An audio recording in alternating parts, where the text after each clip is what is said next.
Jared Poland, Photo.com. It's here. Wow, I am here with a baseball photo. This was what I shot this weekend. I shot some baseball, and I was focusing in on the pitcher because I wanted to get some cool photos to teach you guys a little bit about what to look for when photographing baseball and focusing in on the pitcher. So I actually recorded a full video on this the day after. I was actually wearing my uniform. That's when you saw Fro Vader throwing some pitches. But hey, look, the black hats are in, the baseball hats are in, and they will be shipping soon. But also, check this out.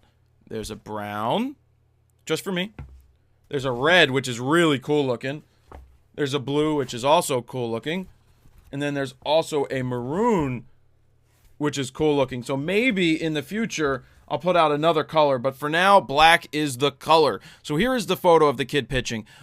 It's important to get a certain part of the motion when you're trying to shoot baseball. And that's why I went and recorded a whole video on when to shoot pictures and when not to shoot pictures of the pitcher. So in this case, I really like the motion here. I know that when I put this up, somebody commented that I put him right in the middle of the frame. Why would I do that?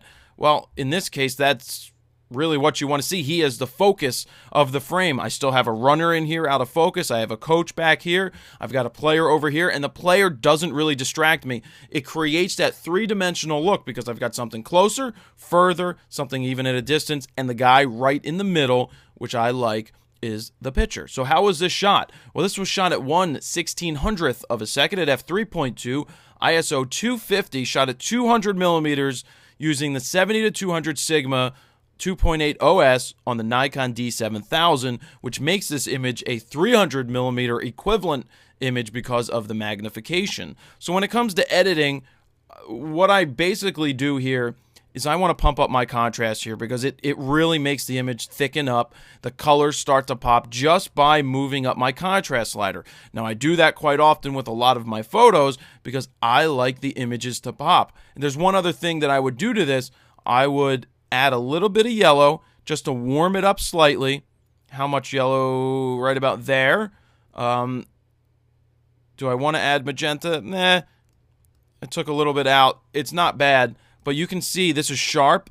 I don't think this is the greatest motion in the world. That's probably bad on the elbow to have it up like this instead of whatever, but I like this shot. It's a really nice shot from a bad position behind the gate. You know, I wasn't shooting through the fence, but I was really in the outfield. I was behind third base. This is the third baseman. But being that I was using a D7000, that gave me the extra reach that I was looking for. I actually was shooting video of the pitcher so that I could cut it in later to show you where I actually froze the motion. Do you think that I motor drove through this image, or do you think that I just took one picture and got it? Well, you know what?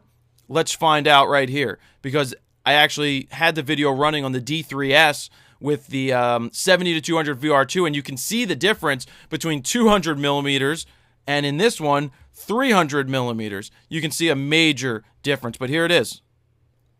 All right, so here we go. You're going to find out if I motor drove through the image to get the one frame, which is right here, or did I just actually get one image? Here we go. Here it is.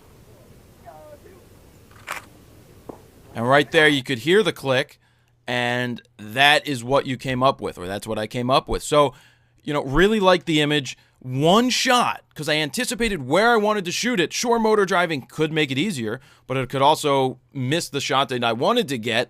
But, you know, it has a place, but not always to motor through 9 frames or 5 frames like some of the cameras are going to do. I just froze it where I wanted it, anticipated it, clicked it, locked in my focus. Usually when you're at a distance like this, if you lock in on single focus, you're better off than doing continuous, because if he moves out of that frame, it may focus in on the fence or the subjects in the background, which is not what you want. But I have more on that when I make that video that I was telling you about earlier. So that is the photo. Not much editing needed to the raw file. Just a little bit of contrast added, a little bit of the yellow I added, and that's about it. That is the photo of the week for this week. Pick up the hats if it's July 14th and 15th. These pretty much are the last few days of the pre-sale, so you might as well pick it up now on a discount. And that's about it. Jared Poland, Fro knows photo.com. See ya!